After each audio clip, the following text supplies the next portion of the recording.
Alors, le cru de cette année est très bon. Certaines mauvaises langues disent que le genre s'essouffle. Eh ben non. Le genre se diversifie. Cette année, nous avons été curieux. Nous sommes allés chercher dans des recoins du film fantastique où on ne regarde pas souvent. Nous avons donc 14 pays représentés. Chaque année, nous avons d'ordinaire beaucoup de films américains, beaucoup de films espagnols et beaucoup de films asiatiques. Cette année, on célèbre l'Europe du Nord.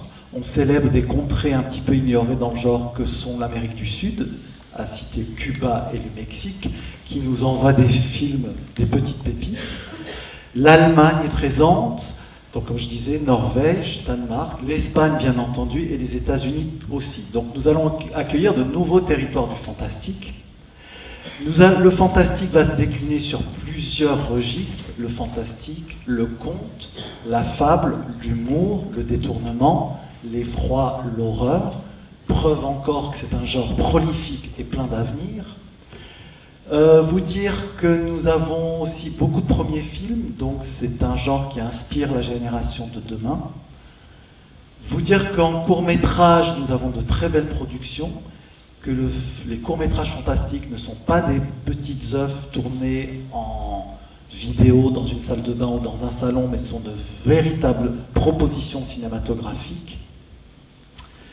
Vous dire que nous avons des talents et des comédiens de renom qui s'aventurent dans ce genre-là.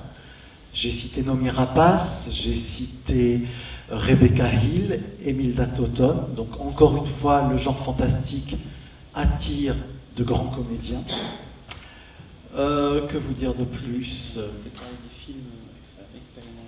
Voilà, nous avons des œuvres qui sont parfois un peu plus expérimentales, telles que Beyond the Black Rainbow ou Underwater Love, a Pink Musical.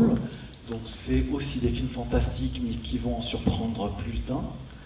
L'extrême, nous avons des films très réjouissifs et qui ne se limitent pas à une avalanche de globines et de sang, à savoir entre autres Mother's Day, qui est un détournement assez horrifique et jouissif en même temps des règles de bonne conduite. Nous avons The Incident aussi, les débuts de Cortés, d'Alexandre Cortés.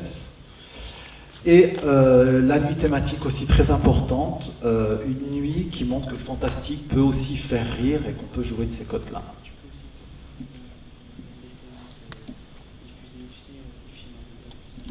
Aussi, vu le succès public et l'affluence des festivaliers dans les salles, cette année le festival va faire une grille de programmation qui fait que les 4 salles auront une programmation de qualité. Donc à chaque horaire et chaque jour, le festivalier aura différentes propositions de qualité à la même heure. Tous les films pourront être vus plusieurs fois par les festivaliers, donc il n'y aura pas de frustration possible. Si vous ratez tel film à l'Espace Lac le soir à 20h, vous pouvez le revoir le lendemain. Et si vous ne pouvez pas aller au Casino à 20h ou à l'Espace Lac, vous pouvez aller à MCL. Si le Paradiso est plein à 19h30, vous pouvez venir à l'Espace Lac. Donc l'offre sera beaucoup plus rééquilibrée et permettra aux festivaliers de pouvoir voir l'ensemble de cette programmation. Donc on y a fait attention et nous espérons répondre aux attentes des festivaliers de plus en plus nombreux.